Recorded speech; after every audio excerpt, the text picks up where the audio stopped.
Dear children, welcome you all in the online classes of Bishop Academy.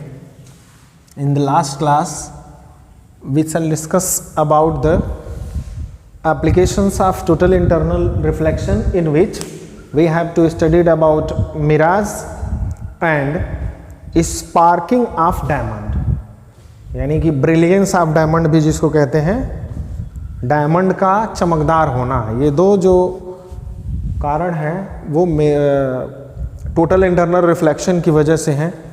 अब जो है next हम लोगों को पढ़ना है तो इसका एप्लीकेशन ऑफ TIR में थर्ड एप्लीकेशन पढ़ना है हमें, totally reflecting prism.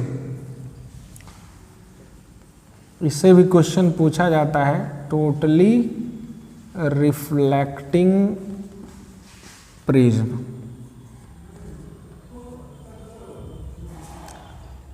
Totally reflecting prism यह स्पेशल टाइप का प्रिज्म है, ठीक ना।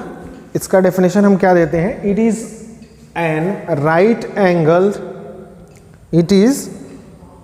Angled isosceles prism in which the angles are 45, 45 and 90 degree.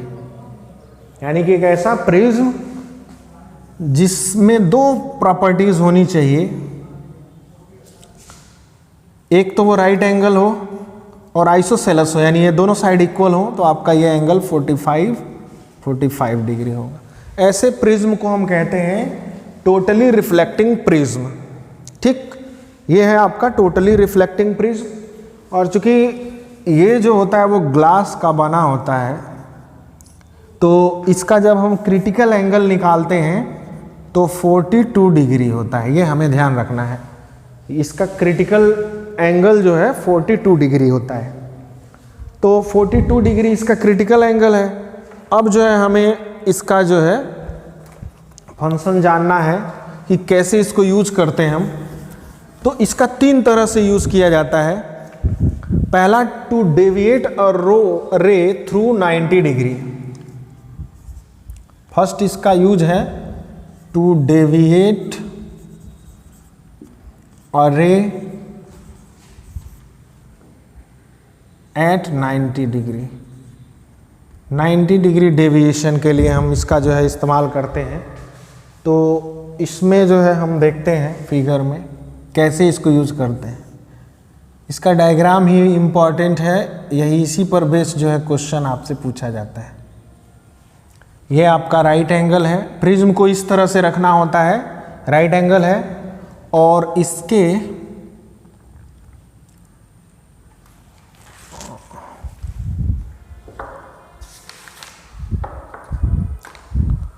Front पर थोड़ा सा शेप जो है गड़बड़ हो गया है, इसको इस तरह से रखा जाता है कि इसका राइट एंगल ऐसे हो 90 डिग्री के लिए। जो इसके पहले मैं बना दिया था वो 180 डिग्री के लिए हो गया था। इसमें जो है इस एज पर कोई लाइट रे, अगर मान लीजिए यहाँ पर कोई एक ऑब्जेक्ट है AB, सपोज कर लेते हैं ये एक ऑब्जेक्ट है AB, इससे कोई लाइट रे चला, डायरेक्ट इस सरफेस पे पड़ा, यहाँ से भी डायरेक्ट इस सरफेस पे पड़ा, तो होगा क्या, ये नॉर्मल इंसिडेंट है, यानी कि परपेंडिकुलर इस सरफेस पे पड़ रहा है, तो ये अनडेविएटेड होगा। जब प्रिज्म के अंदर भी जाएगा तो डेविएट नहीं होगा, ठीक है। ये सीधे चले जाएंगे यहाँ पर प्रिज्म के अंदर, ठीक। अब यहाँ पर हम नॉर्मल अगर ड्रॉ करें, इस सरफेस पर नॉर्मल ड्रॉ करें, तो ये जो एंगल होगा आपका ये 45 डिग्री होगा। ये भी एंगल जो होगा वो क्या होगा, 45 डिग्री होगा, एंगल ऑफ इंसिडेंस है। जैसा कि मैंने अभी बताया था थोड़ी देर पहले कि यहाँ क्रिटिकल एंगल जो है 42 डिग्री होता है, तो ये एंगल ऑफ इंसिडेंस 45। अब देखिए कैसे 45 डिग्री है, इसको भी आप जान सकते हैं। यदि हम जो है इसको आगे प्रोसीड करें तो ये एंगल तो 45 आपको है मालूम ही है, ये चूंकि नॉर्मल है तो 90 डिग्री होगा, ठीक है। ये टोटल 90 डिग्री होगा। तो ये भी 45 आ जाएगा आपका। ठीक, या यहाँ से कर लेते हैं और आसानी से हो जाएगा, इसको ना प्रोसीड किया जाए। देखिए ये एंगल ऊपर 45 डिग्री है और ये 90 डिग्री है, तो यहाँ से ये एंगल कितना होगा 45 होगा, और ये चूंकि नॉर्मल है ऊपर का हिस्सा 45 है तो नीचे वाला भी 45 होगा। ठीक है, सिमिलर वे में ये भी जो है 45 होगा, तो क्रिटिकल एंगल से ज़्यादा है। अब आपको पता है कि यदि angle of incidence greater than critical angle है तो वो लाइट बाहर निकलने के बजाय उसी मीडियम में क्या होता है, रिफ्लेक्ट होता है, तो ये रिफ्लेक्ट होगा नीचे चला आएगा, ये रिफ्लेक्ट होगा तो नीचे चला आएगा। और यहाँ पर जो है ये जो देखिए ये जो लाइट रे आ रहा है वो एक ही कैरेक्टरिस्टिक रखे हुए है, तो आपका ए पॉइंट यहाँ पे आ जाएगा, और ऊपर जो लाइट रे आ रहा है वो इधर की तरफ बी पॉइंट यहाँ ले आ रहा है। तो इसको मैं ए डैश, इसको बी डैश लिख लेता हूँ, और ए से बी की तरफ एरो होगा, यानी कि जो ऑब्जेक्ट अगर यहाँ पर ऐसे रखा जाएगा इस प्रिज्म के सामने तो आफ्टर टोटल इंटरनल रिफ्लेक्शन वो ऐसे हो जाएगा, यानी कि ऐसा ऑब्जेक्ट जो है इस तरह का हो जा रहा है। तो देखिए ये ऑब्जेक्ट अगर ऐसे टर्न कर गया इस तरह से आ गया तो कितने डिग्री का यहाँ पे इंक्लाइनेशन हुआ, तो यहाँ पर जो डेविएशन हुआ 90 डिग्री का हुआ, जो रे है वो 90 डिग्री हो गया। तो इसमें करता क्या है, आपको प्रिज्म बना देगा ऐसे, इधर का जो रे डायग्राम है अंदर का और इधर का नहीं देगा, बस बाहर का ये दिखा देगा कि दो लाइट रे इसके सरफेस पे पड़ रहे हैं, बोलेगा रिमेनिंग को कंप्लीट करिए। और ये राइट एंगल आइसोसेलेस प्रिज्म है मेड विद ग्लास। तो ग्लास के रिफ्रैक्टिव इंडेक्स के अकॉर्डिंग जब हम इसका क्रिटिकल एंगल पता करते हैं तो वो 42 डिग्री आता है, ये हमें याद रखना होगा, ये हम सीधे लिख देंगे, the critical angle for glass is 42 degree.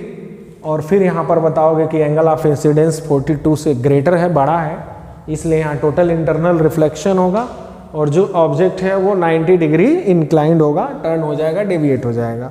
तो ये हमारा पहला एप्लीकेशन रहा। दूसरा है टू डेविएट अ रे एट 180 डिग्री, टू डेविएट अ रे एट 180 डिग्री, 180 डिग्री डेविएट करना। तो 180 डिग्री डेविएट करना है, इस फिगर को मैं इरेज कर रहा हूँ। इसके पहले जो मैं फिगर ड्रॉ किया था, ये बड़ा सा थोड़ा सा हम राइट एंगल आइसोसेलेस प्रिज्म जो है ड्रॉ करते हैं, और यहाँ पर हम कोई ऑब्जेक्ट ले लेते हैं जिसको हमने नाम दिया ए बी। यहाँ से वही सेम सिचुएशन, लाइट रे आएंगे। आपको क्वेश्चन में क्या करता है, इतना दे देगा, बाकी रिमेनिंग जो पोर्शन है वो आपको कंप्लीट करना होता है। ठीक है, तो अब लाइट यहाँ पर आपका नॉर्मल इंसिडेंस है, ये देखिए लाइट रे जा रहा है तो इस सरफेस पर जो वर्टिकल सरफेस इस पे 90 डिग्री पे पड़ रहा है तो अनडेविएटेड होगा, सीधा जाएगा ये यहाँ, थोड़ा सा टेढ़ा हो गया, ये सीधा पहुँचेगा यहाँ, ये भी सीधा पहुँचेगा यहाँ। ठीक है, यहाँ अगर हम नॉर्मल ड्रॉ करें, यहाँ भी नॉर्मल ड्रॉ करें तो देखिए ये 45 डिग्री है, ये 90 है तो ये भी 45 होगा, ये 45 है तो ये भी 45 होगा, क्योंकि टोटल जो है 90 डिग्री होना है, नॉर्मल है। तो आपका ये भी आ गया 45 डिग्री, यहाँ भी 45 डिग्री एंगल ऑफ इंसिडेंस आ गया। इस सरफेस के लिए जो एंगल ऑफ इंसिडेंस है वो 45 डिग्री आ गया, और आपको पता है इसका क्रिटिकल एंगल 42 है, तो 42 से ग्रेटर जैसे होगा टोटल इंटरनल रिफ्लेक्शन होगा, ये लाइट यहाँ चला आएगा और ये लाइट यहाँ चला आएगा। ठीक है, फिर यहाँ नॉर्मल अगर हम ड्रॉ करेंगे तो नॉर्मल ड्रॉ करोगे तो यहाँ से फिर ये टोटल इंटरनल, यहाँ भी 45 डिग्री आएगा, फिर यहाँ टोटल इंटरनल रिफ्लेक्शन होगा, लाइट रे इधर ये रिफ्लेक्ट हो जाएगा और ये भी जो है इस साइड में रिफ्लेक्ट हो जाएगा।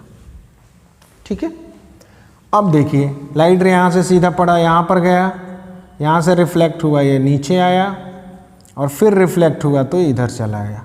ठीक है, अब इधर जब आएगा तो देखते हैं ये बी पॉइंट का कैरेक्टरिस्टिक लिए हुए है, तो देखिए यहाँ से यहाँ गया है, यहाँ से नीचे आया है, ये यहाँ पर आ जाएगा आपका पॉइंट बी डैश, इसको हम लिखेंगे बी डैश।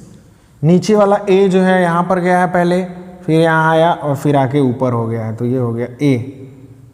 ठीक, यहाँ पर ए से बी डैश की तरफ एरो ड्रॉ करोगे तो देखिए यहाँ पर अगर ऑब्जेक्ट ऐसे है और इधर जो आपका प्रिज्म है इस सिचुएशन में, इस शेप में, इस तरह से रखा गया है, तो इसका जो इमेज होगा वो डाउनवर्ड यानी जस्ट अपोजिट बन गया, यानी कि टर्निंग कितने का हुआ, 180 डिग्री का, या यूं कहिए कि ये इन्वर्ट कर देता है, सेम साइज का इमेज उल्टा बनेगा बिल्कुल।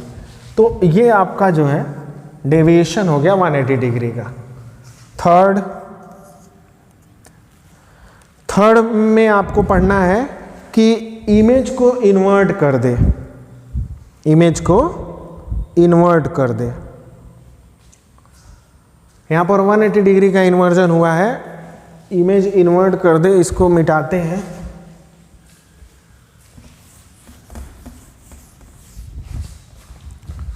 टू इन्वर्ट द इमेज, देखिए यहां पर prism right isosceles right angle prism को हम इस तरह से रखते हैं। यह आपका 90 डिग्री एंगल है। ठीक, इस सरफेस पर लाइट रे ऑब्जेक्ट का पड़ता है। ये ऑब्जेक्ट है आपका जिसका नाम ए बी है। तो यहाँ से लाइट रे इधर जाएगा, फिर इधर जाएगा, लेकिन यहाँ पर अब जब जाएगा तो यहाँ पर as per the law of refraction होगा। ठीक, रेयर से डेंसर में जा रहा है तो लाइट टुवार्ड्स नॉर्मल बेंड हो जाएगा। नॉर्मल यही है आपका डॉटेड जो दिख रहा है, नॉर्मल की तरफ बेंड हो गया। ठीक है,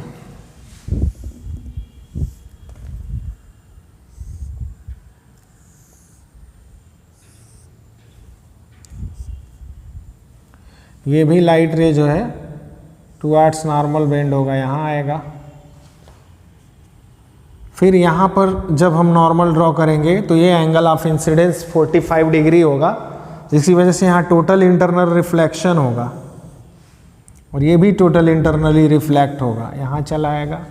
यहाँ से फिर लाइट रे अवे फ्रॉम नॉर्मल होगा, यहाँ नॉर्मल ड्रॉ करेंगे तो अवे फ्रॉम नॉर्मल ये हुआ, ये नॉर्मल अगर ड्रॉ करेंगे तो, और यहाँ पर आपको जो है इमेज मिलेगा। आइए देखते हैं इमेज कैसे मिलेगा।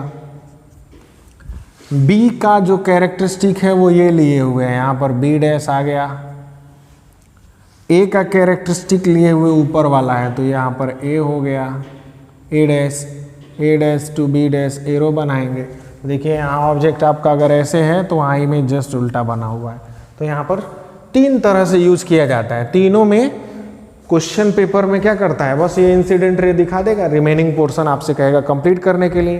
तो तीनों अलग अलग शेप में राइट एंगल आइसोसेलेस प्रिज्म का फंक्शनिंग आप जान चुके हैं, कैसे रे डायग्राम बनेगा। तो इससे रिलेटेड रे डायग्राम से क्वेश्चन आता है, यही रे डायग्राम कंप्लीट करने के लिए पेपर में आता रहता है। It's okay.